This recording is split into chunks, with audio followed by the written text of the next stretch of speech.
हम सबका परम सौभाग्य है कि हमारे मध्य आध्यात्मिक ऊर्जा संपन्न माननीय मुख्यमंत्री जी पदार्पण कर चुके हैं। आज के नवनियुक्त खंड शिक्षा अधिकारियों के नियुक्ति पत्र वितरण समारोह में मैं माननीय मुख्यमंत्री जी का हार्दिक स्वागत करती हूँ, अभिनंदन करती हूँ, नमन करती हूँ। इस अवसर पर पधारे माननीय बेसिक शिक्षा मंत्री जी का भी मैं हार्दिक स्वागत करती हूँ, अभिनंदन करती हूँ। आज का दिन बहुत शुभ है जो हमारे बीच में हमारे माननीय मुख्यमंत्री जी मुख्य अतिथि के रूप में हैं। हम सब के लिए ये परम सौभाग्य की बात है। कार्यक्रम के आरंभ में मैं माननीय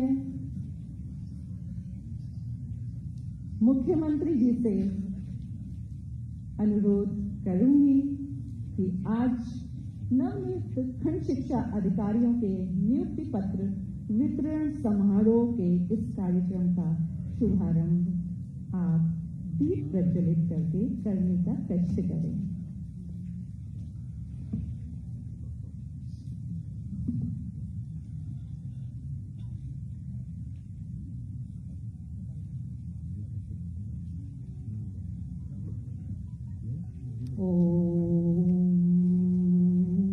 शुभं करोतु कल्याणं आरोग्यं धन संपदा सर्वबुद्धि प्रकाशाय दीप ज्योतिर्नमोस्तुते। हे दीप ज्योति, आपको शत नमन है।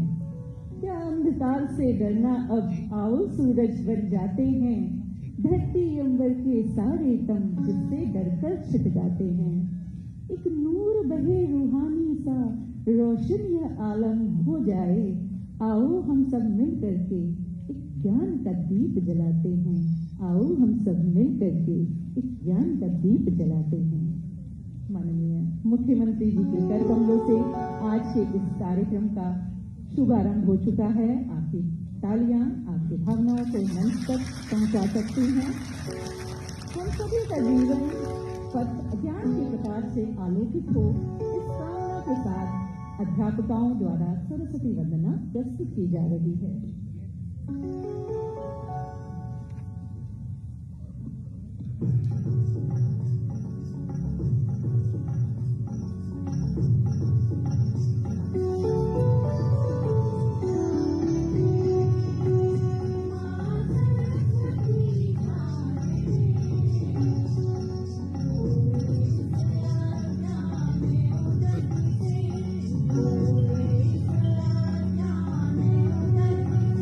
वीरा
सरस्वती को शत शत नमन।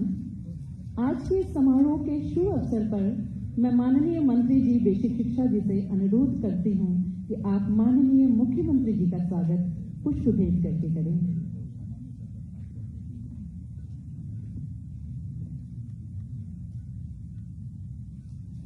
बहुत बहुत स्वागत है। तो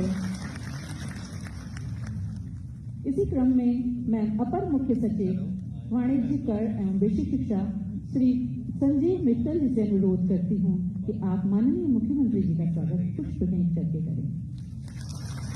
स्वागत की इस कड़ी को आगे बढ़ाते हुए मैं सचिव बेसिक शिक्षा श्री रणवीर प्रसाद जी से अनुरोध करती हूँ कि आप माननीय मंत्री जी बेसिक शिक्षा का स्वागत पुष्प प्रदान करके करें।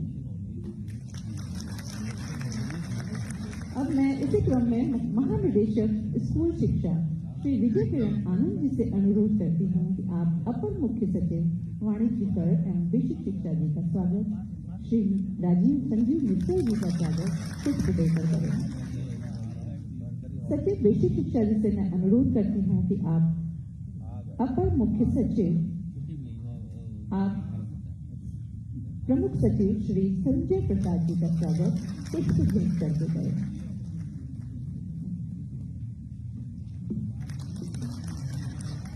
मैं अपर मुख्य सचिव आदरणीय श्री संजीव मित्तल जी से अनुरोध करती हूँ कि आप माननीय मुख्यमंत्री जी का शब्द सुमनों से स्वागत करें।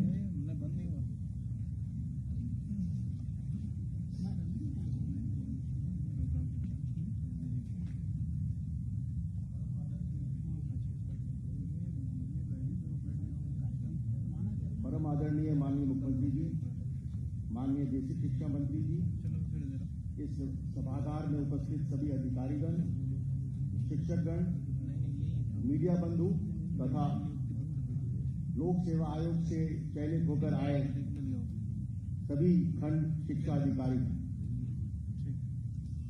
आज के इस कार्यक्रम में मैं माननीय मुख्यमंत्री जी का बेसिक शिक्षा विभाग की ओर से हार्दिक स्वागत और अभिनंदन करता हूं। आज ही के इस कार्यक्रम में मैं माननीय बेसिक शिक्षा मंत्री जी का भी विभाग की ओर से हार्दिक स्वागत और अभिनंदन करता हूं। मैं आप सभी को ये अवगत कराना चाहता हूं कि पिछले 4 वर्षों में माननीय मुख्यमंत्री जी के निर्देशों से और उनके कृपा दृष्टि से लगभग 1,20,000 अध्यापकों की नियुक्ति बेसिक शिक्षा विभाग में हुई है, जिससे विभाग के कार्यों में शिक्षा में बहुत अभूतपूर्व सुधार आया है। इसी कड़ी में आज के कार्यक्रम में 271 खंड शिक्षा अधिकारी जो लोक सेवा आयोग से चयनित होकर आए हैं का आज नियुक्ति पत्र वितरण कार्यक्रम है। मैं सभी को बधाई देता हूं और इस कार्यक्रम में आने का स्वागत करता हूं। बहुत बहुत कोविड महामारी के दौरान बच्चों के लिए विद्यालय लंबे समय तक बंद थे, लेकिन अब शासन के निर्देशानुसार हमारे विद्यालय खुल गए हैं और बच्चे एक बार फिर नई उमंग और नई ऊर्जा के साथ अपने विद्यालय से जुड़ सके, अपने विद्यालय की क्रियाकलापों में संलग्न हो सके। इसके लिए प्रेरणा ज्ञानोत्सव माननीय मुख्यमंत्री जी के निर्देशानुसार उनके नेतृत्व में प्रेरणा ज्ञानोत्सव का आयोजन किया गया है। 1 मार्च 2021 से यह ज्ञानोत्सव 100 दिन का है। प्रेरणा ज्ञानोत्सव कार्यक्रम के संबंध में माननीय मुख्यमंत्री जी की अनुमति से एक लघु फिल्म का प्रसारण अब आपके समक्ष किया जा रहा है।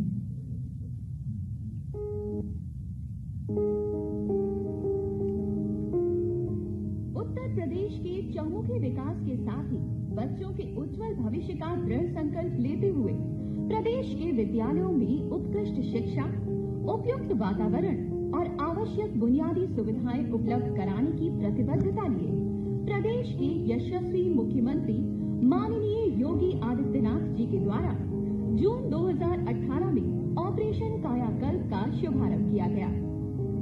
साथ ही शिक्षा के स्तर में विकास के लिए सितंबर 2019 में मिशन प्रेरणा की भी शुरुआत की गई।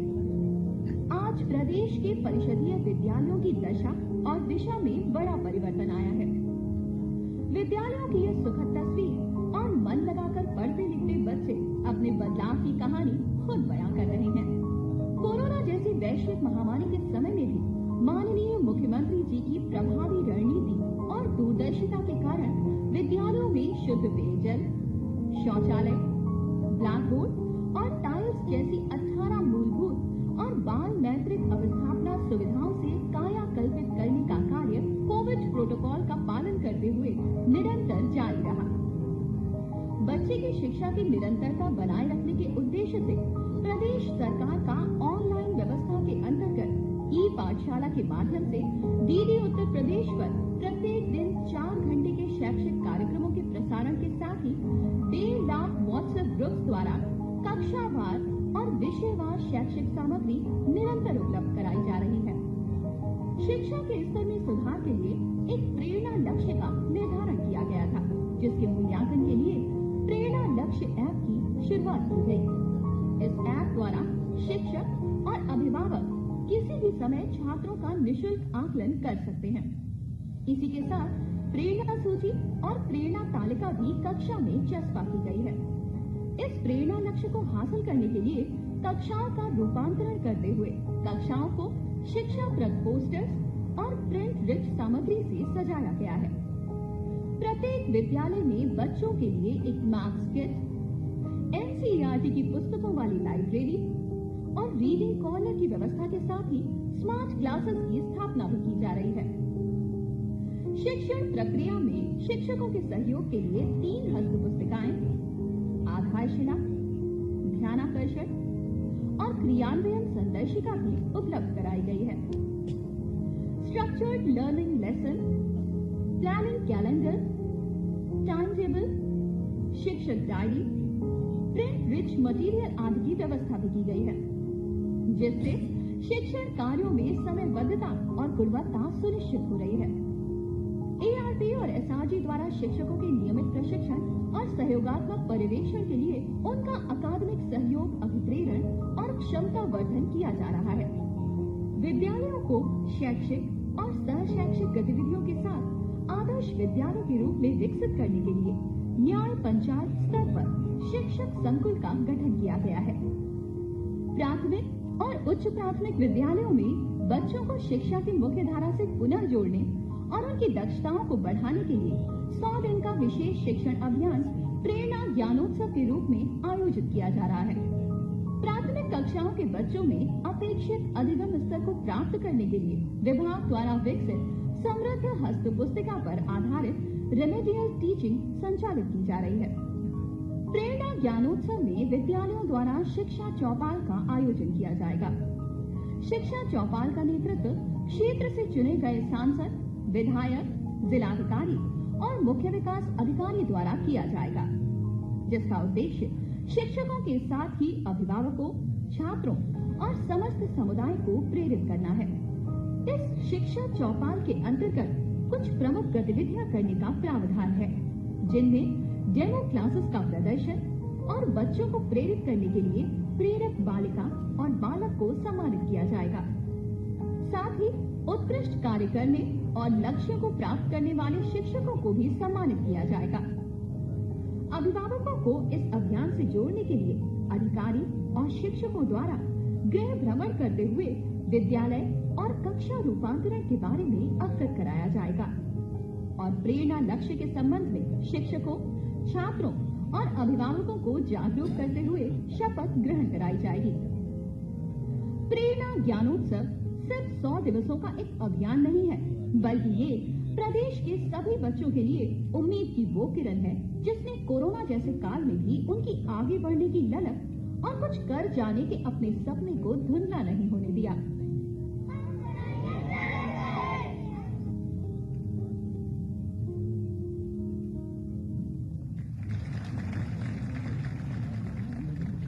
बच्चों की सुरक्षा और संरक्षा जैसे महत्वपूर्ण विषय पर एससीईआरटी उत्तर प्रदेश लखनऊ द्वारा सुरक्षा एवं संरक्षा विभिन्न आयाम पुस्तक, पोस्टर्स एवं वीडियो आदि का विकास किया गया है।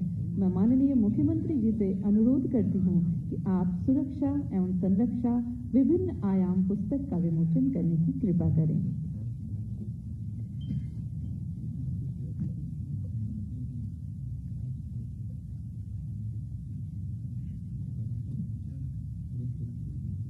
आप आप अपनी भावनाएं तालियों द्वारा मंच तक पहुंचा सकते हैं।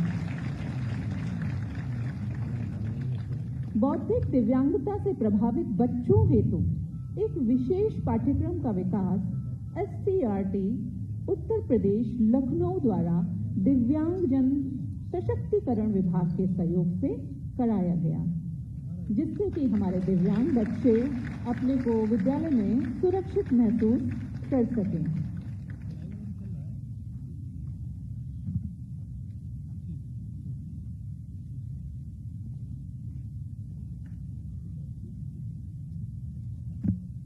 मैं माननीय मुख्यमंत्री जी से विनम्र अनुरोध करती हूं कि आप इस विशेष पाठ्यक्रम पैकेज का विमोचन करने की कृपा करें, जो हमारे दिव्यांगता से प्रभावित बच्चों के लिए है।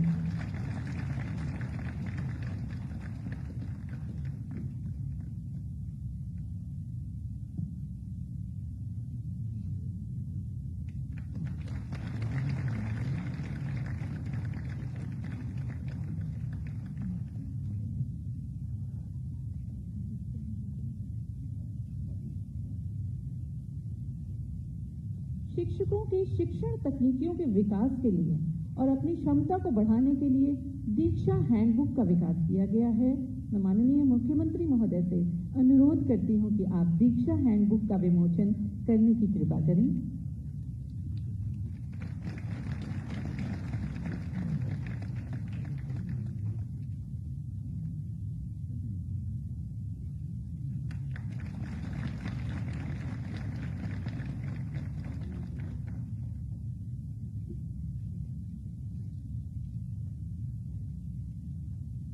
इसके अतिरिक्त DLED कोर्स को अब ऑनलाइन कर दिया गया है। मैं माननीय मुख्यमंत्री महोदय से विनम्र अनुरोध करती हूं कि आप बटन दबाकर ऑनलाइन कोर्स DLED कोर्स का शुभारंभ करने की कृपा करें।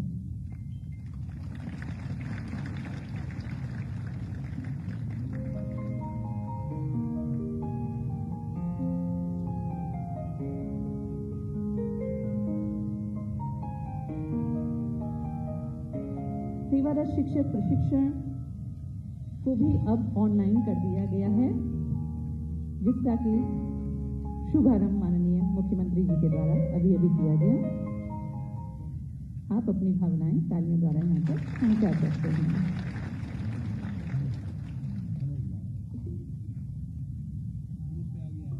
अब मैं माननीय मंत्री जी बेसिक शिक्षा जी से अनुरोध करूंगी कि आप हम सभी का मार्गदर्शन करने की कृपा करें।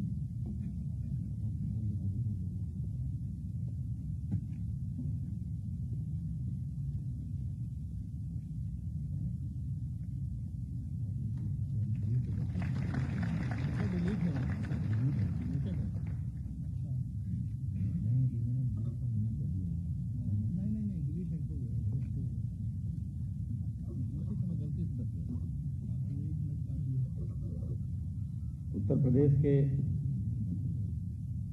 बेसिक शिक्षा विभाग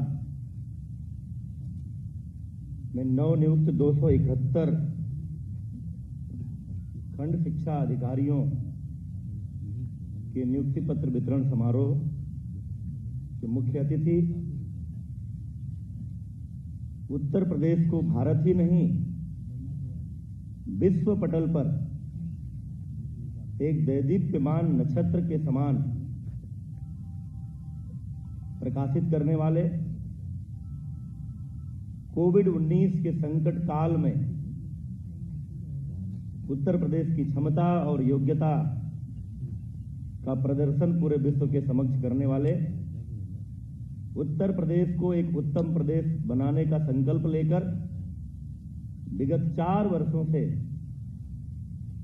उत्तर प्रदेश की तस्वीर में नए रंग भरने वाले, उत्तर प्रदेश के एक एक वर्ग में, एक एक क्षेत्र में नई ऊर्जा और नए उत्साह का संचार करने वाले हमारे यशस्वी मुख्यमंत्री श्री योगी आदित्यनाथ जी का मैं आज के इस समारोह के मुख्य अतिथि के रूप में हार्दिक स्वागत करता हूं, अभिनंदन करता हूं। कार्यक्रम में उपस्थित अपर मुख्य सचिव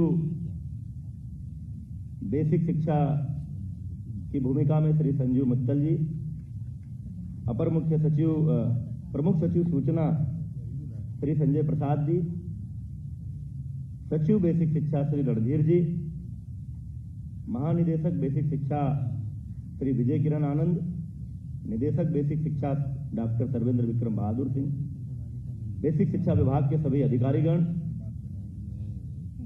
मीडिया, इलेक्ट्रॉनिक मीडिया और प्रिंट मीडिया के उपस्थित सम्मानित पत्रकार बंधु, और आज जिनके लिए यह कार्यक्रम है, जिनके जीवन का ऐतिहासिक क्षण है, जिनको माननीय मुख्यमंत्री जी की उत्तर प्रदेश की बेसिक शिक्षा की तस्वीर बदलने की संकल्पना को साकार करने के अग्रदूत के रूप में काम करना है विकास खंड के स्तर पर, उत्तर प्रदेश के इतिहास में एक साथ इतनी बड़ी संख्या में माननीय मुख्यमंत्री जी का उत्तर प्रदेश के नौजवानों को रोजगार देने का और गांव गरीब मजदूर किसान के बच्चों को भी गुणवत्तापूर्ण शिक्षा देने का संकल्प पूरा करने के लिए इतनी बड़ी संख्या में नवनियुक्त हमारे सभी खंड शिक्षा अधिकारीगण, मैं उनका यहां हार्दिक स्वागत करता हूं, अभिनंदन करता हूं। उत्तर प्रदेश के बेसिक शिक्षा परिवार में आपका स्वागत करता हूं, आपके उज्जवल भविष्य की शुभकामनाएं देता हूं और यह विश्वास भी करता हूं कि आप सब हमारी बड़ी टीम का हिस्सा बनकर हमारे 6 लाख से अधिक शिक्षकगण, हमारे 1,60,00,000 से अधिक नौनिहाल छात्र छात्राएं, हमारे सभी अधिकारीगण, हम सब मिलकर माननीय मुख्यमंत्री जी के मार्गदर्शन में मार्च 2022 तक, जब इस सरकार का 5 वर्ष का कार्यकाल पूरा होगा, तो उत्तर प्रदेश की 24 करोड़ की जनता को उत्तर प्रदेश के बेसिक शिक्षा परिषद के स्कूल एक नए अवतार में, नए रूप रंग में और दुनिया की किसी भी बुनियादी शिक्षा की व्यवस्था के समानांतर खड़े होकर के उत्तर प्रदेश की करोड़ों जनता की आकांक्षाओं को पूरा करते हुए दिखेंगे और उस अभियान में आप सब हमारा साथ देंगे। अभी हमारे अपर मुख्य सचिव बता रहे थे, कई सारे ऐसे प्रदेश होंगे जिन्होंने शायद 5 साल में कुल विभागों में मिलाकर 1 लाख नौकरियां न दे पाई हों, लेकिन उत्तर प्रदेश के केवल बेसिक शिक्षा विभाग में गांव गरीब मजदूर किसान के बच्चों को भी गुणवत्तापूर्ण शिक्षा देने का संकल्प और उत्तर प्रदेश के नौजवानों को प्रत्यक्ष रूप से रोजगार देने का जो दृढ़ संकल्प उत्तर प्रदेश की योगी सरकार का है, उसके परिणाम स्वरूप 1,20,000 से अधिक शिक्षकों की भर्ती हो चुकी है और लगभग 2,000 शिक्षकों की भर्ती की प्रक्रिया गतिमान है सहायता प्राप्त जूनियर हाई स्कूलों में। इसके साथ ही जोड़कर जो 6 लाख से अधिक का शिक्षा परिवार हमारा तैयार हुआ है, शिक्षकों का, शिक्षा मित्रों का, अनुदेशकों का, उनका खंड विकास के स्तर पर उनका अनुश्रवण करना, उनका मार्गदर्शन करना, शासन और उनके बीच सेतु का काम करना, छात्रों अभिभावकों की समस्याओं का समाधान करना, शिक्षकों की समस्याओं का समाधान करना और अभिभावक, छात्र, शिक्षक को शासन की मंशा के अनुरूप उनको जोड़ना, उनको प्रेरित करना और हम सब जो भी संकल्प लेते हैं, जो नियम परिनियम बनाते हैं, जो अभियान चलाते हैं, उन अभियानों को साकार रूप देने में आपकी महत्वपूर्ण भूमिका है। मैंने अनुरोध किया था माननीय मुख्यमंत्री जी से कि ये नए भारत के, नए उत्तर प्रदेश के प्रतिभाशाली नौजवान हैं जो बेसिक शिक्षा में अपना करियर शुरू करने जा रहे हैं, उनको आपका मार्गदर्शन मिलेगा, आपका आशीर्वाद मिलेगा और आप जिस नए उत्तर प्रदेश को गढ़ने के महाअभियान में एक शिल्पी की तरह लगे हुए हैं, उस अभियान में इनसे आपकी जो अपेक्षाएं हैं, वह मंत्र आपको आज यहां मिलेगा। तो ये उत्तर प्रदेश के विभिन्न विकास खंडों में जाकर के आपके सपने को साकार करने में महत्वपूर्ण भूमिका निभाएंगे। बातें बहुत है, पिछले 4 वर्षों में इतना कुछ हुआ है बेसिक शिक्षा विभाग में जिसका वर्णन करने के लिए घंटों लगेंगे, इसलिए मैं उसके दोहराव में नहीं जाऊंगा। बहुत सारी चीजें आपने वीडियो के माध्यम से देखी भी हैं।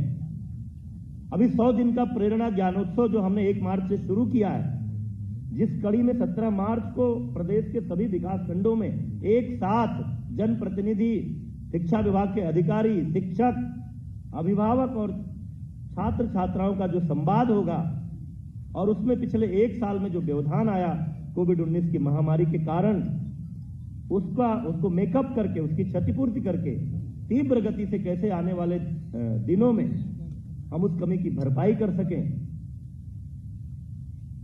और मैं बार बार एक बात कहता हूं, इसलिए नहीं कहता हूं कि पिछली सरकारों की व्यवस्था की आलोचना करना चाहता हूं, इसलिए कहता हूं कि उत्तर प्रदेश की जनता के मन में विश्वास पैदा होना चाहिए कि जब तक उत्तर प्रदेश योगी सरकार के हाथों में है, तब तक उत्तर प्रदेश के किसी गरीब मजदूर किसान को अपने बच्चों की शिक्षा के लिए, अपने परिवार की चिकित्सा के लिए, अपने बेटे बेटियों के रोजगार के लिए, आवास के लिए, शौचालय के लिए, सड़क के लिए, बिजली के लिए चिंता करने की आवश्यकता नहीं है।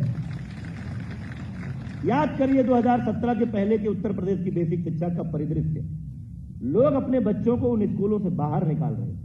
एक रिक्शा चलाने वाला व्यक्ति भी छोटी आमदनी में भी कोई निजी विद्यालय खोजता था अपने बच्चे को पढ़ाने के लिए, क्योंकि बेसिक शिक्षा परिषद के स्कूलों में ना तो इंफ्रास्ट्रक्चर था, ना ही टीचर था।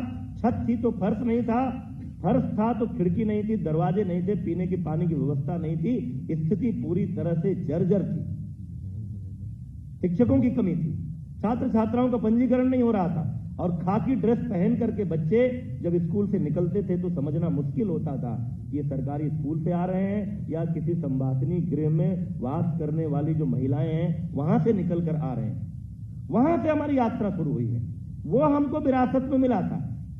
लेकिन माननीय मुख्यमंत्री जी की संवेदना बच्चों के प्रति एक पीठ के पीठाधीश्वर होने के कारण ही शुरू से लगाव, प्यार, समाज के दबे कुचले वर्ग के लोगों को भी अच्छा जीवन उपलब्ध कराने का संकल्प, जिसके परिणाम स्वरूप ऑपरेशन कायाकल्प की शुरुआत, और वहां से पहली बार उत्तर प्रदेश के सरकारी स्कूलों के फर्श को टाइल्स और संगमरमर के पत्थरें नसीब हुई। आज एक तरफ विद्यालयों का रूप रंग अच्छा दिख रहा है तो बच्चे दो जोड़ी अच्छा खिलता हुआ रंगीन यूनिफॉर्म, और यूनिफॉर्म पहनकर बच्चे चप्पल में अच्छे नहीं लगते हैं।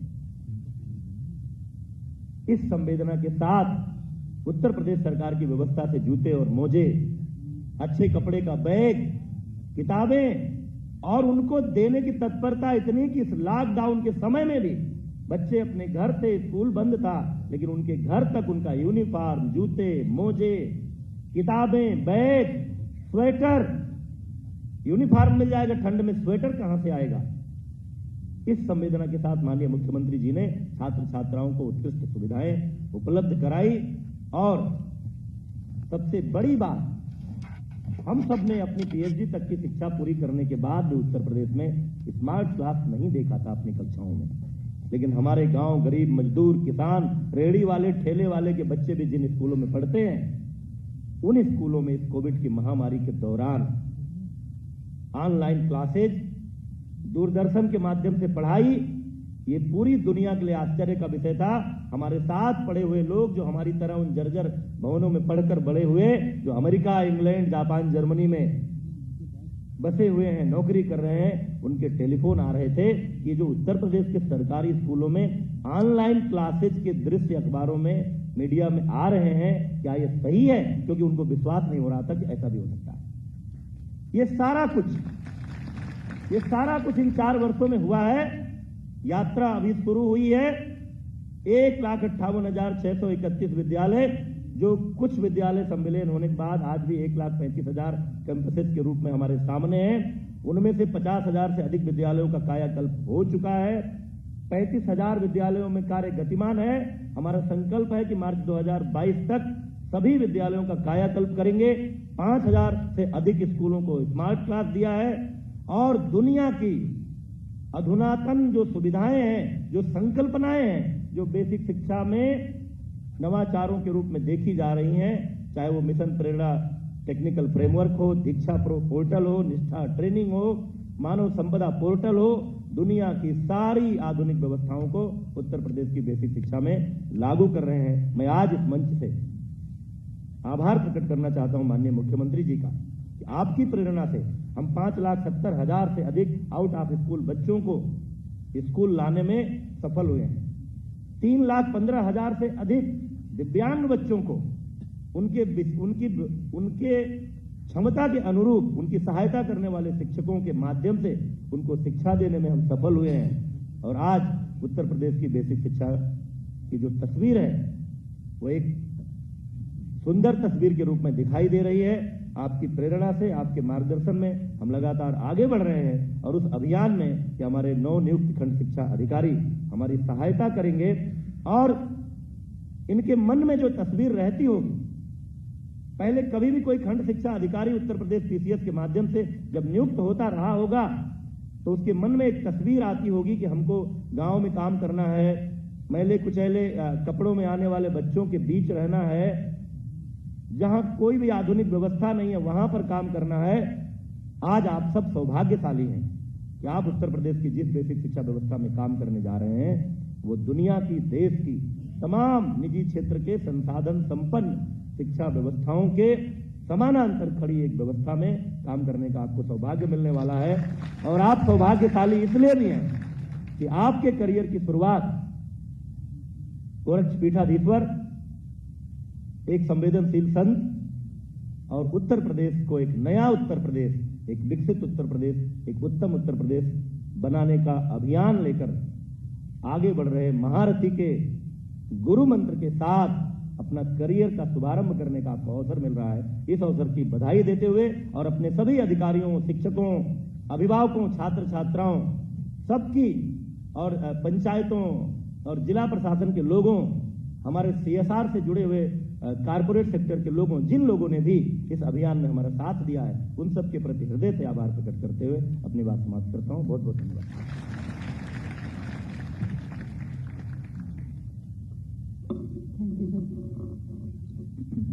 आज 271 नव चयनित खंड शिक्षा अधिकारियों को नियुक्ति पत्र प्रदान किया जाना है।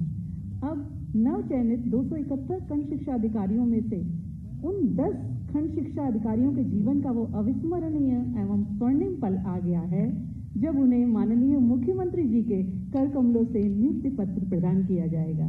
ये पल निश्चित ही आप सबके जीवन में प्रेरणादायी रहेगा, जिससे आप अपने कर्तव्य पथ पर पूरी सत्यनिष्ठा और पूरे आत्मबल से अग्रसर रहेंगे और उत्तर प्रदेश के प्रेरक प्रदेश बनाने के लिए संकल्पित रहेंगे।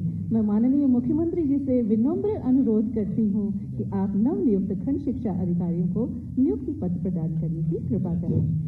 क्रम से मैं नाम पुकार रही हूँ।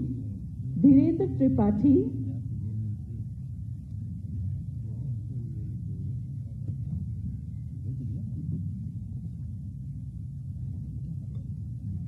राजकिशोर सिंह,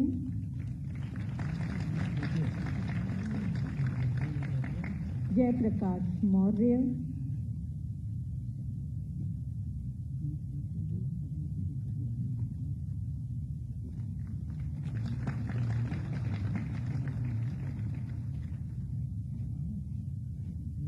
पूनम मधुकर,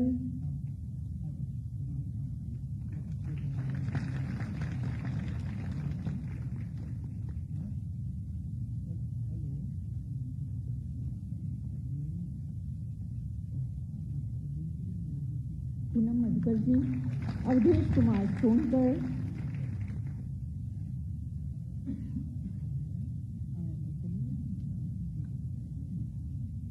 आनंद द्विवेदी,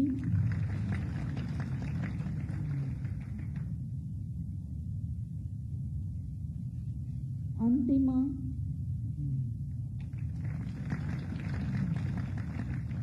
शशांक सिंह,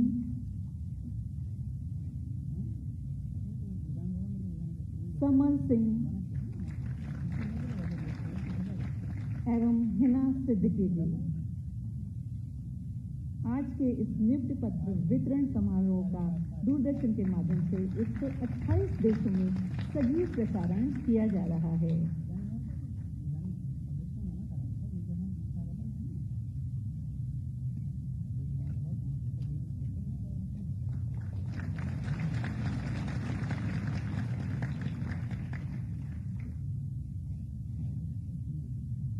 निश्चित ही आप सबके जीवन का आज बहुत ही शुभ दिन है, जो हमारे माननीय मुख्यमंत्री जी के आशीर्वाद आपको प्राप्त हो रहा है।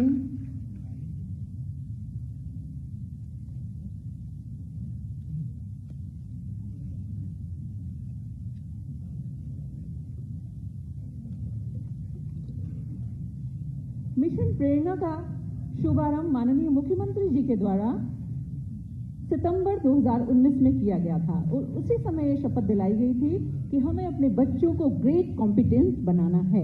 और वास्तव में निरंतर शिक्षा से जुड़े रहे बच्चे हमारे लॉकडाउन में भी, और प्रेरक बालक और बालिका आज हमारे बीच में हैं, और उनको आज ये सौभाग्य प्राप्त हो रहा है कि वो माननीय मुख्यमंत्री जी के हाथों से प्रमाण पत्र प्राप्त कर रहे हैं। रौनक प्राथमिक विद्यालय दसौली, ओम गुप्ता प्राथमिक विद्यालय बेहटा लखनऊ, ईशा बेसिक विद्यालय पैकरामऊ लखनऊ, सिमरन प्राथमिक विद्यालय सोनवा 2, मयंक वर्मा प्राथमिक विद्यालय देवरी रुखारा 2। ये सभी बच्चे बालक और बालिकाएं प्रेरक बालक और प्रेरक बालक के रूप में जाने जा रहे हैं, क्योंकि इन लोगों ने अपनी निर्धारित दक्षताओं का हासिल कर लिया है। उनके अभिभावक जो बधाई के पात्र हैं, इन्होंने पूरा सहयोग किया है लॉकडाउन के पीरियड में भी, और आज भी अपने बच्चों की पढ़ाई में इनका पूरा सहयोग रहा है। और इन सब बच्चों के लिए भी परम सौभाग्य की बात है कि आज माननीय मुख्यमंत्री जी का आशीर्वाद इन बच्चों को प्राप्त हो रहा है।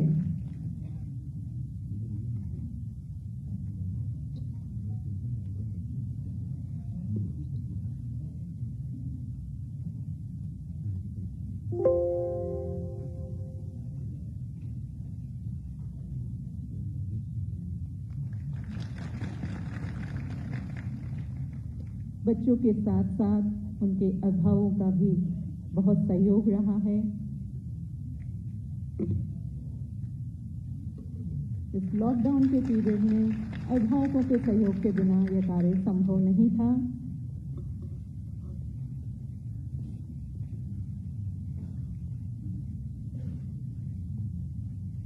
बहुत बहुत बधाई के पात्र हैं उनके अभिभावक भी, और वो नन्हे मुन्ने बालक और बालिकाएं भी।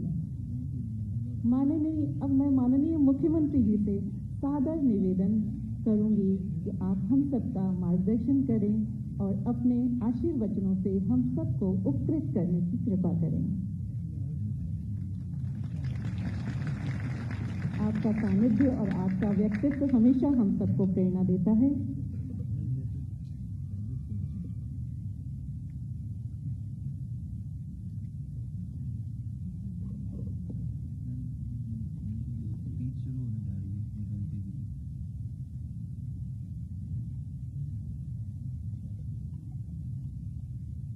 बेसिक शिक्षा परिषद के 9 चयनित खंड शिक्षा अधिकारियों के आज के इस नियुक्ति पत्र वितरण कार्यक्रम में उपस्थित प्रदेश सरकार में बेसिक शिक्षा विभाग के मंत्री डॉक्टर सतीश चंद्र द्विवेदी जी, अपर मुख्य सचिव वाणिज्य कर और बेसिक शिक्षा श्री संजीव मित्तल जी, प्रमुख सचिव मुख्यमंत्री कार्यालय और सूचना श्री संजय प्रसाद जी, सचिव बेसिक शिक्षा श्री रणबीर प्रसाद जी, डीजी बेसिक शिक्षा श्री विजय किरण आनंद जी, निदेशक श्री सर्वेंद्र विक्रम सिंह जी,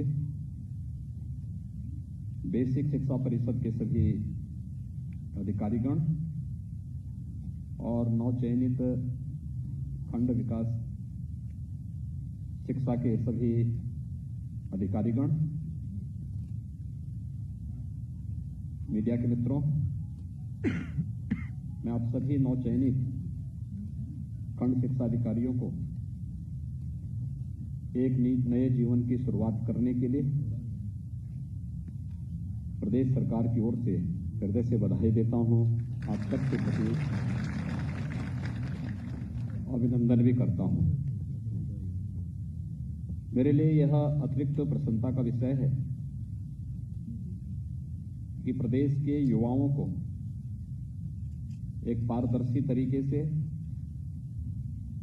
और शुचितापूर्ण तरीके से हम लोग नियुक्ति पत्र देकर के उनकी प्रतिभा और उनकी ऊर्जा का लाभ प्रदेश के विकास के लिए ले पाने में सफल हो रहे हैं। और आज का यह अवसर इसीलिए हम लोगों ने यहां पर आयोजित किया है कि जो अपेक्षा आपकी शासन से थी जब आप प्रतियोगी छात्र थे, उसी प्रकार की अपेक्षा शासन भी आपसे कर सकता है। आप इतनी बड़ी संख्या में यहां पे 271 खंड शिक्षा अधिकारी के रूप में चयनित अभ्यर्थी हैं। इससे पूर्व आप किसी अन्य जगह सेवा भी देते रहे होंगे या एक प्रतियोगी छात्र के रूप में रहे होंगे। आपके मन में एक भाव रहा होगा, यूपी पीएससी के माध्यम से आप सब प्रदेश सरकार के शिक्षा के क्षेत्र में अपना योगदान दे सकें। लेकिन क्या आज से 4 वर्ष पूर्व यह संभव था? जब आयोग की गरिमा स्वयं ही धूल दूसरित थी और गरिमा स्वयं दांव पे लगी हुई थी, जाति, क्षेत्र, मत और मजहब देख करके नियुक्तियां प्राप्त होती थी, धन बल और बाहुबल का भरपूर दुरुपयोग होता था। उन स्थितियों में शुचिता और पारदर्शिता की बात तो एक कपोल कल्पना मात्र थी। लेकिन आज मैं कह सकता हूं, हम लोगों ने उत्तर प्रदेश लोक सेवा आयोग हो, अधीनस्थ सेवा चयन आयोग हो, उच्चतर शिक्षा चयन आयोग हो या माध्यमिक शिक्षा चयन आयोग या बेसिक शिक्षा की भर्ती का कार्यक्रम रहा हो या पुलिस की भर्ती का कार्य, पूरी प्रक्रिया में शुचिता और पारदर्शिता के प्रति सभी आयोग और बोर्डों को पहले से बहुत स्पष्ट निर्देश दिए थे। और यह भी स्पष्ट कर दिया था कि अगर कहीं भी कोई पक्षपातपूर्ण कार्रवाई हुई, कहीं भी कोई भ्रष्टाचार की शिकायत हुई, तो बोर्ड के अध्यक्ष और बोर्ड के आयोग के अध्यक्ष, बोर्ड के अध्यक्ष, उनके सदस्यगण और उस व्यवस्था के साथ जुड़े हुए सभी लोग बराबर के जवाबदेही माने जाएंगे। आज उसका परिणाम है कि प्रदेश का कोई भी युवा प्रदेश सरकार से ये शिकायत आज नहीं करता है कि कहीं कोई भ्रष्टाचार हो रहा है, क्योंकि असीम ऊर्जा जो प्रदेश के युवाओं की है वह ईमानदारी से चयन चाहता था, पारदर्शी तरीके से चयन की प्रक्रिया को आगे बढ़ाने का पक्षधर था। और उसका परिणाम आज हम सबके सामने है। और देखते ही देखते जब सरकार के 4 वर्ष पूरे हो रहे हैं, तो 4 वर्ष के इस कार्यकाल के दौरान हम प्रदेश के अंदर 4 लाख युवाओं को सरकारी नौकरी देने में भी सफल हुए हैं। ये 4 लाख नौकरियां ये सामान्य बात नहीं है। मैं मानता हूं कि उत्तर प्रदेश का गठन जब से हुआ होगा,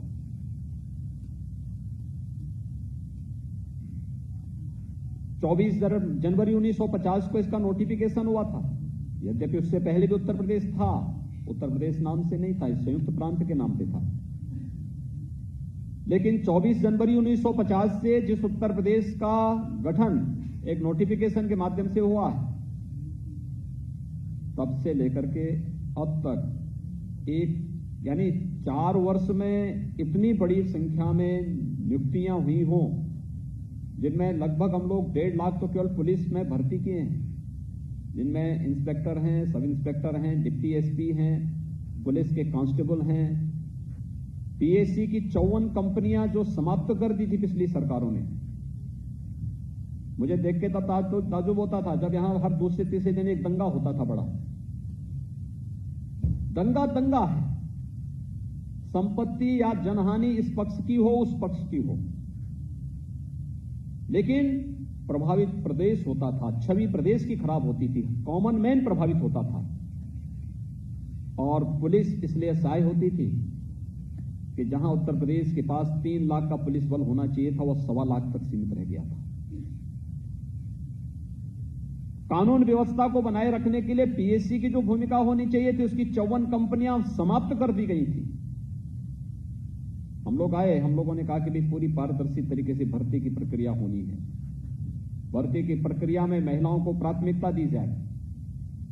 और उसका परिणाम है 4 वर्ष के दौरान 1.5 लाख से अधिक पुलिस कर्मियों की भर्ती, जिसमें डिप्टी एसपी के स्तर पर, सब इंस्पेक्टर के स्तर पर, कांस्टेबल के स्तर पर, पीएससी की समाप्त हो चुकी वाहिनियों को पुनर्जीवित करते हुए, 3 नई महिला वाहिनियों का पुनर्गठन करते हुए, एसडीआरएफ का गठन करते हुए, प्रदेश के अंदर एंटी टेररिस्ट स्क्वाड का गठन करते हुए, या फिर एसटीएफ का स्ट्रेंथन करने की कार्रवाई को तेजी के साथ आगे बढ़ाते हुए हम लोग उस प्रक्रिया को जहां पूरा किए, एक भी जगह कोई ये नहीं शिकायत कर सकता कि कहीं भी किसी ने कोई पैसे की लेन देन की हो, किसी के साथ भेदभाव हुआ हो, कहीं पर किसी प्रकार की कोई अव्यवस्था फैली हो।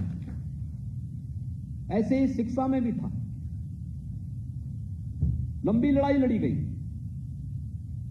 हमने प्रक्रिया को पारदर्शी बनाया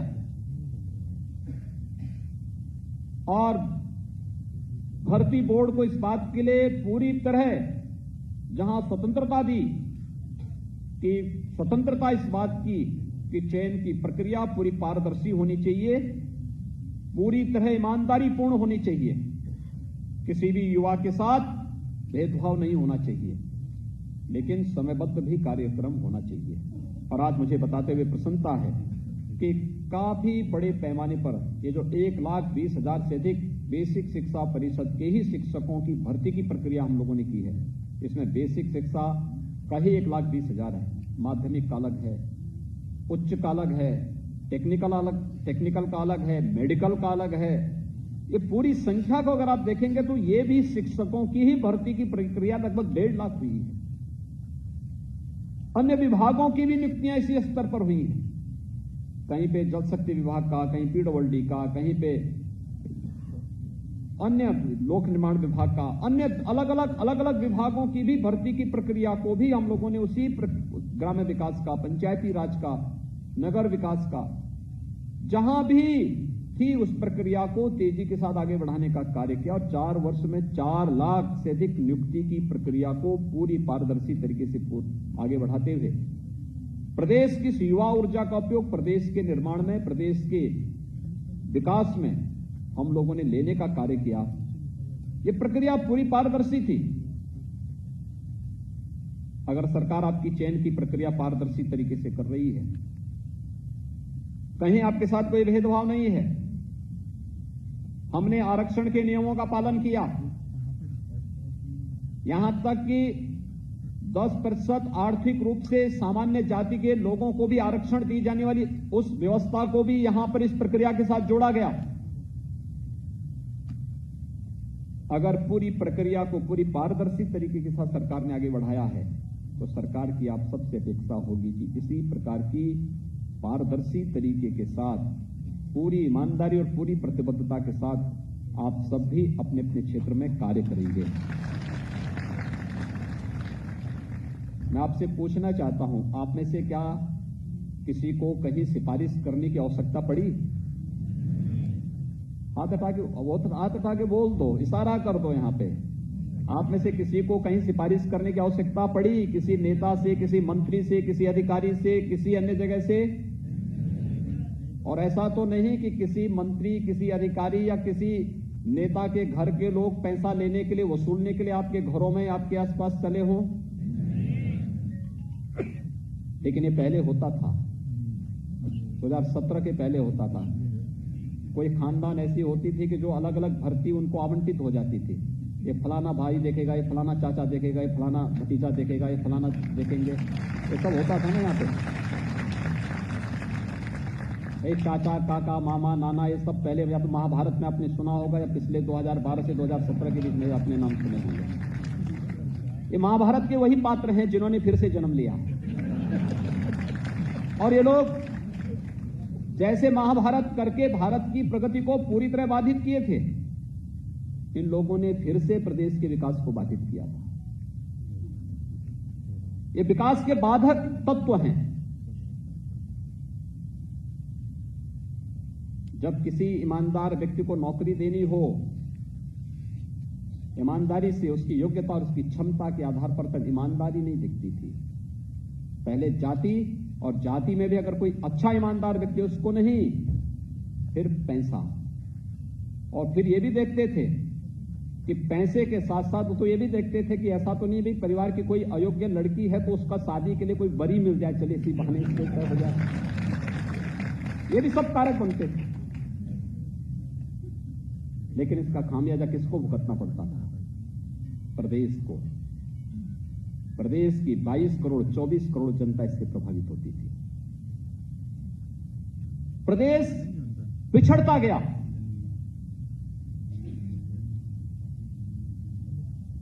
जब 2017 में मुझे प्रदेश का मुख्यमंत्री बनाया गया, लोग मुझे कहते थे कैसे चलेगा। मैं कहता था भाई उत्तर प्रदेश की जो संभावनाएं हैं मैं उसके आधार पर कह सकता हूं कि उत्तर प्रदेश उन व्यापक संभावना वाला प्रदेशों में से एक है जहां पर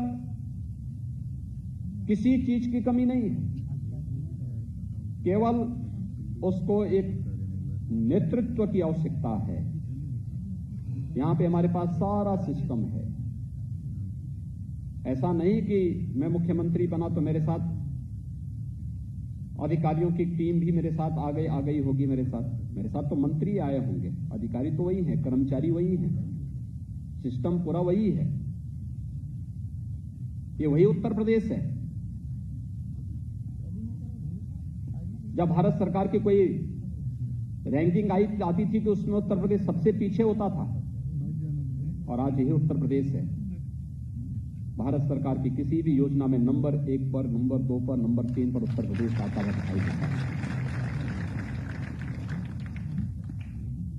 कुंभ के आयोजन के माध्यम से एक भव्य और दिव्य कुंभ कैसे होना है, यह भी उत्तर प्रदेश ने करके दिखाया। और वैश्विक महामारी कोरोना में जब दुनिया की बड़ी बड़ी ताकतें पस्त हो गई, तो भी प्रधानमंत्री जी के मार्गदर्शन में उत्तर प्रदेश ने अपनी कार्य क्षमता को देश के सामने प्रस्तुत किया कि नहीं, कैसे प्रबंधन होना है। यह टीम वर्क यही है। यह वही उत्तर प्रदेश है जहां पे व्यवसाय की सुगमता, ईज ऑफ डूइंग बिजनेस, 2016 में हम 14वें स्थान पर थे। यानी देश के अंदर अगर किसी निवेशक को चयन करना होता कि मुझे कहां निवेश करना है, तो हमारा नंबर 14वें स्थान पर था। क्या यहां कोई निवेश करता? अरे प्रायोरिटी फर्स्ट, सेकंड, थर्ड की होती है, 14वें पे कोई नहीं जाता। और आज मात्र 4 वर्ष में हमारी टीम ने ऐसा प्रयास किया, ऐसा कार्य किया कि उत्तर प्रदेश में ईज ऑफ डूइंग बिजनेस में, यानी व्यवसाय की सुगमता में उत्तर प्रदेश नंबर 2 पर है। अर्थव्यवस्था में जब कोई बाहर का राष्ट्राध्यक्ष आता था, कोई राजदूत आता था या कोई निवेशक आता था, हम उनसे बातचीत करते थे, प्रदेश के प्रेजेंटेशन को प्रस्तुत करते थे, प्रदेश के बारे में बताते थे। लोग कहते थे उत्तर प्रदेश, तो हम लोग कहते थे उत्तर प्रदेश आबादी के हिसाब से सबसे बड़ा प्रदेश है, लेकिन ये देश की 5वीं या 6ठी अर्थव्यवस्था है, हम ये कहते थे। आज मैं कह सकता हूं 4 वर्ष के दौरान उत्तर प्रदेश देश की दूसरी अर्थव्यवस्था हो चुकी है, नंबर 2 की अर्थव्यवस्था हो चुकी है।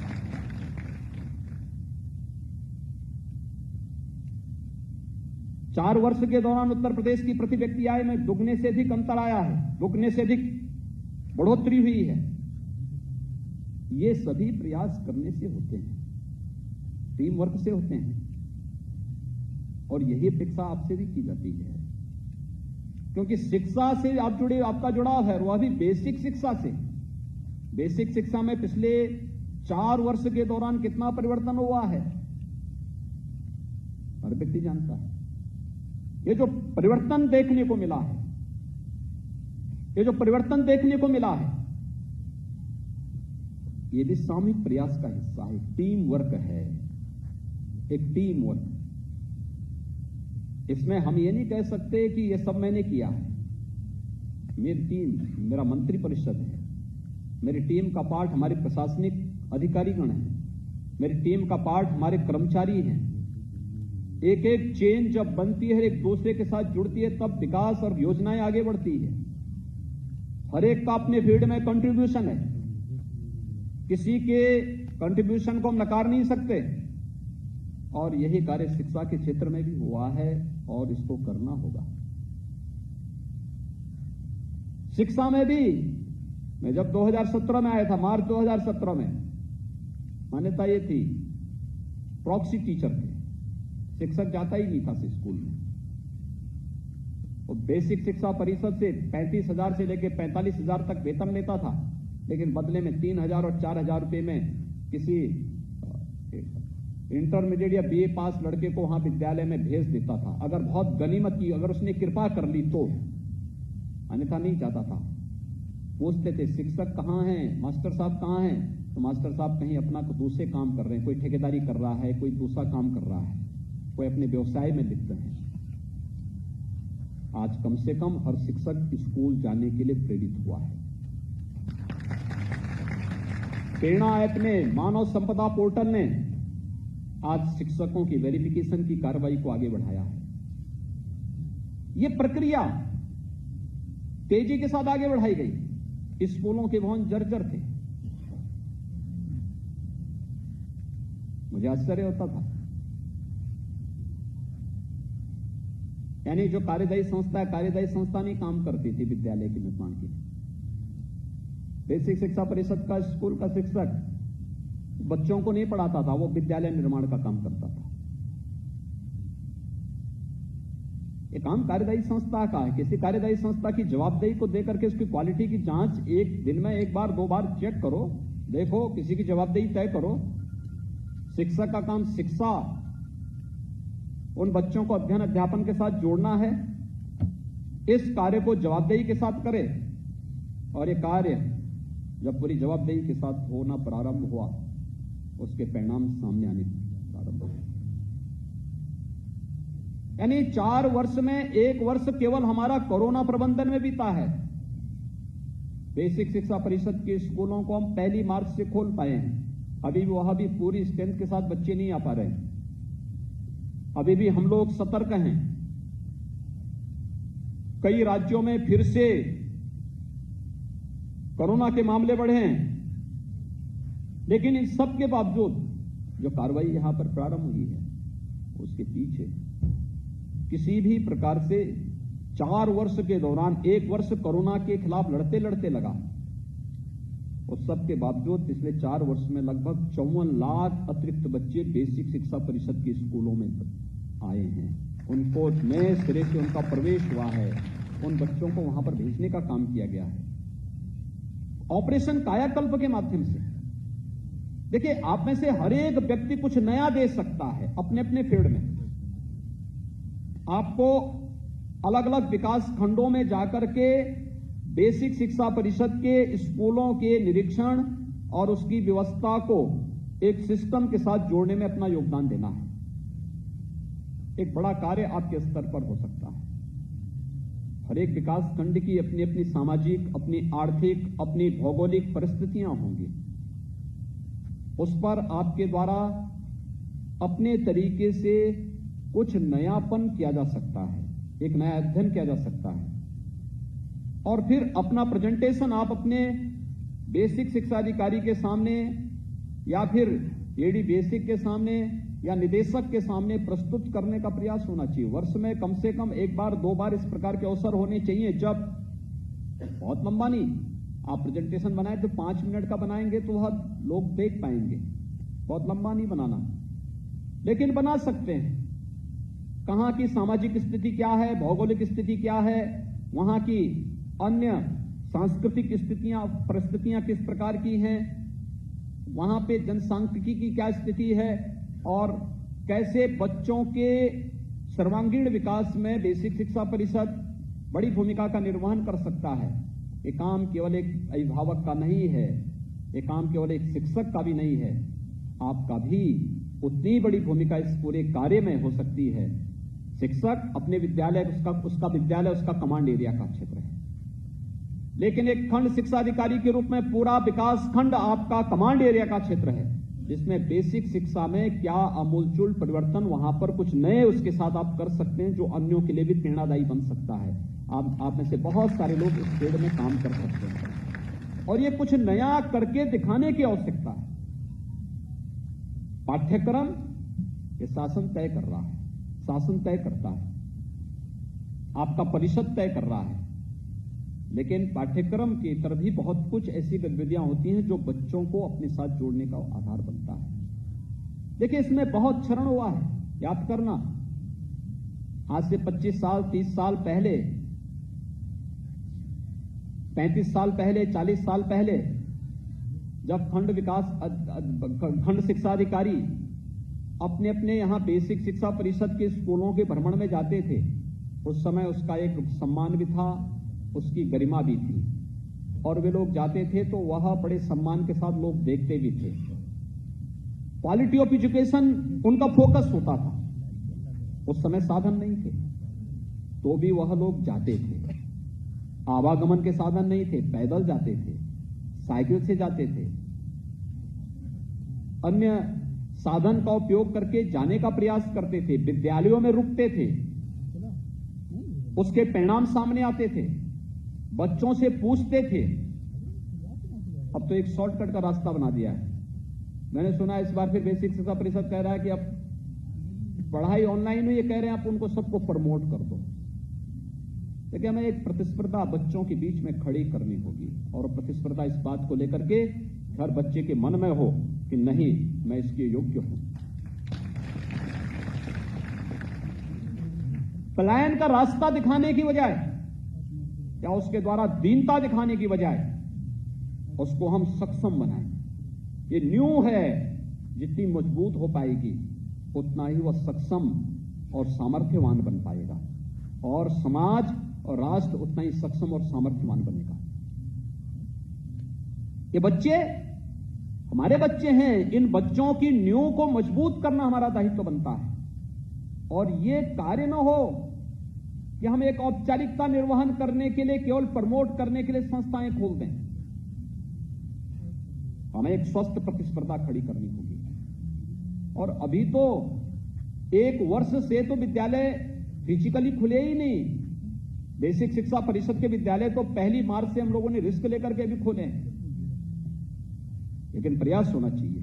हम इनको धीरे धीरे करके, पहले कोविड के सभी नियमों का पालन करते थे, उनकी सुरक्षा, क्योंकि जो हाई रिस्क कैटेगरी है उसमें बेसिक शिक्षा परिषद के सभी बच्चे आ जाते हैं,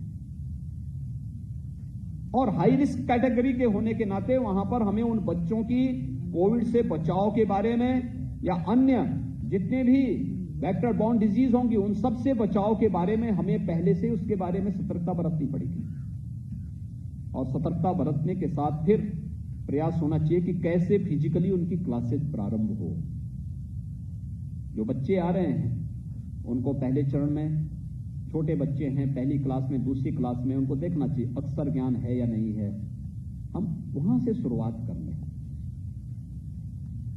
देखें वहां पर, उस प्रक्रिया को हम आगे बढ़ाएं, और फिर धीरे धीरे करके हमें इसको आगे बढ़ाना चाहिए। और फिर महीना 2 महीने इसको चला करके, और फिर प्रयास होना चाहिए एक शॉर्ट टेस्ट का कार्यक्रम। पहले 1 घंटे का होता रहा होगा, आप आधे घंटे का करिए, 15 मिनट का करिए। 15 मिनट में भी टेस्ट लिए जा सकते हैं। उन बच्चों का एक अलग अलग तरीके से भी हम मौखिक भी उनका वो ले सकते हैं। एक व्यवस्था, उनके मन में एक भाव आना चाहिए, प्रतिस्पर्धा का भाव होना चाहिए, स्वस्थ प्रतिस्पर्धा, वो बच्चा आगे बढ़ सके। एक औपचारिकता नहीं, लेकिन हमें उसको प्रोत्साहन देना पड़ेगा, प्रोत्साहित करना पड़ेगा। आज जब सरकार शिक्षा में इतना खर्च कर रही है, इतना सहयोग कर रही है, बेसिक शिक्षा परिषद में तो हम उनको यूनिफॉर्म भी दे रहे हैं, 2 यूनिफॉर्म दे रहे हैं, बैग दे रहे हैं, बुक्स दे रहे हैं, जूते मोजे दे रहे हैं, स्वेटर भी उपलब्ध करा रहे हैं। ये सभी सुविधाएं उपलब्ध हो रही हैं। मिड डे मील के भी हम लोगों ने मेनू तैयार करने के लिए कहा, इस प्रकार का तैयार करिए कि बच्चों के लिए वो रोचक बन सके, पौष्टिक भी हो, उनके लिए रोचक भी हो। दोनों चीजें हैं। हम बच्चों को केवल पौष्टिक के आधार पर केवल खिचड़ी नहीं खिला सकते। हमें यह भी देखना है कि उसकी रुचि भी हो, उसके साथ जुड़े, उसका आकर्षण का केंद्र बिंदु बने। विद्यालय की लाइब्रेरी हो। आज विद्यालय में हमने एक ऑपरेशन कायाकल्प के अंतर्गत जो कार्य 4 वर्ष पहले प्रारंभ किया था, आज उसके बहुत अच्छे परिणाम आ रहे हैं। बेसिक शिक्षा परिषद उस कार्यक्रम को और तेजी के साथ आगे बढ़ा रहा है, जिसमें विद्यालय की फ्लोरिंग है, बालक बालिकाओं के लिए अलग अलग टॉयलेट है, उनके लिए पेयजल की सुविधा है, सोलर पैनल या लाइट की व्यवस्था वहां पर देने की व्यवस्था की गई है। फर्नीचर की बनने की कार्रवाई भी बहुत अच्छे ढंग से आगे बढ़ा है, फर्नीचर देने की कार्रवाई हुई है। ये सभी प्रक्रियाएं तेजी के साथ आगे बढ़ी हैं। और फिर इसमें स्मार्ट क्लास और लाइब्रेरी की व्यवस्था। लेकिन इन सब में तकनीक का अपना महत्व होगा, और तकनीक को अपना करके सकारात्मक भाव के साथ उसको आगे बढ़ा करके आप एक बहुत बड़ा कार्य कर सकते हैं। आप सब सौभाग्यशाली हैं। देश के सबसे बड़े बेसिक शिक्षा परिषद के साथ आप सबको जुड़ने का अवसर प्राप्त हो रहा है। याद रखना, नौकरी की शुरुआत आप जैसे कर लेंगे, आपके कैरियर को वह उसी रूप में आगे बढ़ाएगा। मैंने देखा है बहुत सारे अधिकारी अच्छा ब्राइट कैरियर के साथ प्रवेश करते हैं, लेकिन बाद में अपनी भ्रष्ट गतिविधियों के कारण शुरुआत में लड़खड़ाने लगते हैं, और फिर लड़खाते लड़खाते मध्यकाल तक आते आते ऐसी स्थिति हो जाती है कि विभाग भी और व्यवस्था भी उनको धक्का देकर के बाहर करना चाहता है कि अब ये इस व्यवस्था के लिए खतरा हो चुके हैं, इनको बाहर करो। सरकार को उनको बर्खास्त करना पड़ता है, उनकी सेवाएं समाप्त करनी पड़ती है। उसके सामने पश्चाताप के अलावा कुछ भी नहीं बचता है, क्योंकि उसके बाद तो उसके सामने कोर्ट को फेस करने और फिर सजा के अलावा कुछ नहीं बचता है। और मैं चाहूंगा कि बेसिक शिक्षा परिषद में भी एक पारदर्शी और सुचितापूर्ण व्यवस्था देने के लिए आप सबको अपने अपने विकास खंडों में एक बहुत बेहतर व्यवस्था बनाने के लिए तैयार होना होगा। और खासतौर पर इस बात के तय करना, यानी एक सामान्य नैतिकता है, एक शिक्षक छुट्टी लेने के लिए आ रहा है और छुट्टी सैंक्शन का आधार हम पैसा बना देंगे, तो बहुत खराब स्थिति है। कोई बीमार है, हम बीमारी के सही सर्टिफिकेट मांग करके उसकी छुट्टी को सैंक्शन कर लें, न कि पैसा लेकर के छुट्टी सैंक्शन होने की कार्रवाई हो। ये ठीक नहीं है। इस प्रकार की स्थितियां नहीं होनी चाहिए। या विद्यालय बदलने की, ट्रांसफर की एक प्रक्रिया एक पॉलिसी के अंतर्गत सरकार करती है, उसमें भी अगर पैसे के लेन देन की बात कोई करने लग जाए तो गंभीर बात है। ये चीजें नहीं स्वीकार होनी चाहिए। हम ध्यान रखें, हमारी कार्य पद्धति इतनी सुचितापूर्ण होनी चाहिए, इतनी पारदर्शी होनी चाहिए, कोई हम पर उंगली न उठाए। उत्तर प्रदेश सरकार ने 7वां वेतन आयोग प्रदेश के अंदर लागू किया है। हर एक को बेहतर सुविधाएं देने का प्रयास कर रहा है। हमने तो कोविड-19 के दौरान भी किसी कर्मचारी और किसी अधिकारी के वेतन में न कटौती की और न लेट ही होने दिया। हर महीने के पहले सप्ताह में ही हर अधिकारी, हर कर्मचारी को वेतन मिला है, उसकी सारी सुविधाएं मिली हैं। ये पूरे प्रदेश के अंदर किया गया। 14 लाख कर्मचारी हैं, सभी को समय पे वेतन मिला है, समय पे सारी सुविधाएं मिली हैं। कोविड-19 के दौरान जब दुनिया की अर्थव्यवस्था डगमगाने लग गई थी, प्रदेश ने कोई भी किसी भी प्रकार कर्मचारियों के हितों के साथ कोई किसी प्रकार का कोई खिलवाड़ नहीं होने दिया। और जब सरकार संवेदनशील है तो इसके बाद हमें इन चीजों के बारे में बहुत उसके साथ देखना होगा। मैं आज के इस अवसर पर आप सबसे यही कहूंगा, बेसिक शिक्षा परिषद में आमूलचूल परिवर्तन करने की दिशा में जो प्रयास प्रारंभ हुए हैं, आप सब उसमें सहभागी बने और नौकरी को एक औपचारिकता न बना लें। शिक्षा के क्षेत्र में बच्चों के लिए, क्योंकि आपको उस फील्ड में काम करना है जहां पर वे बच्चे हैं। हो सकता है परिवार में बहुत उनको गाइड न किया जाता हो, लेकिन आप थोड़ा भी प्रयास प्रारंभ करेंगे, कैसे सहजता के साथ, सरलता के साथ हम उन बच्चों के मन में अच्छे भाव ला करके शिक्षा के प्रति रुचि जागृत कर सके, गांव-गांव से बच्चों को स्कूल जाने के लिए प्रेरित कर सके, विकास खंड हमारा प्रयास होना चाहिए। पहले चरण में एक विद्यालय को आदर्श विद्यालय बनाना, फिर दूसरे चरण में हम लोग न्याय पंचायत स्तर पर आदर्श विद्यालयों की श्रृंखला खड़ी करें, फिर तीसरे चरण में पूरे विकास खंड को आदर्श विकास खंड के रूप में, बेसिक शिक्षा के आदर्श विकास खंड के रूप में विकसित करने की प्रक्रिया का पालन करें। इस थोड़ा कुछ ना कुछ चलना चाहिए और सभी चीजों पर बहुत तेजी के साथ अगर आप कार्य करना प्रारंभ करेंगे, आप खंड शिक्षा अधिकारी के रूप में आपका कैरियर वहीं से बनता हुआ दिखाई देगा, जो आपको आगे के लिए एक बहुत अच्छा बैकग्राउंड देगा। आपका वो प्रेजेंटेशन विभाग के लिए उपयोगी सिद्ध हो पाएगा, लेकिन उसके लिए टीम वर्क करना पड़ेगा। नकारात्मक भाव के साथ नहीं, सकारात्मक भाव के साथ हम इस अभियान को बढ़ाएंगे तो सफलता प्राप्त होगी।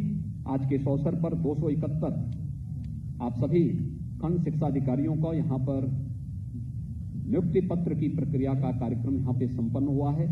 मैं इसके लिए आप सबको बधाई देता हूं, अपनी शुभकामनाएं देता हूं और विश्वास व्यक्त करता हूं कि हम लोग, आप सभी लोग शासन की मंशा के अनुरूप बेसिक शिक्षा परिषद के पूरे अभियान के साथ जुड़ करके पूरी ईमानदारी और पूरी प्रतिबद्धता के साथ शिक्षा की इस नींव को मजबूत बनाने में अपना योगदान देंगे। आप सबके प्रति मेरी शुभकामनाएं। धन्यवाद। जय हिंद। बहुत आभार सर। अब मैं सचिव बेसिक शिक्षा विभाग श्री रणवीर प्रसाद जी से अतिथियों के धन्यवाद ज्ञापन का अनुरोध करती हूँ। आज नवनियुक्त खंड शिक्षा अधिकारियों को नियुक्ति पत्र वितरण समारोह में प्रथम मैं प्रदेश के माननीय मुख्यमंत्री जी का को धन्यवाद ज्ञापित करता हूं कि उन्होंने अपने व्यस्त समय में समय प्रदान कर हम सभी का मार्गदर्शन किया है। महोदय, आपको उद्बोधन से विभाग को नई ऊर्जा मिली है। मंच पर उपस्थित मैं माननीय मंत्री बेसिक शिक्षा का भी विशेष आभार व्यक्त करता हूं, जिनके मार्गदर्शन में योजनाएं मूर्त रूप ले रही हैं। मैं अपर मुख्य सचिव बेसिक शिक्षा, प्रमुख सचिव सूचना, यहाँ उपस्थित सभी अधिकारीगण और सभी नवनियुक्त खंड शिक्षा अधिकारी का भी धन्यवाद ज्ञापित करता हूँ और यहाँ उपस्थित सभी मीडिया बंधुओं का भी विभाग की तरफ से बहुत बहुत धन्यवाद ज्ञापित करता हूँ। धन्यवाद।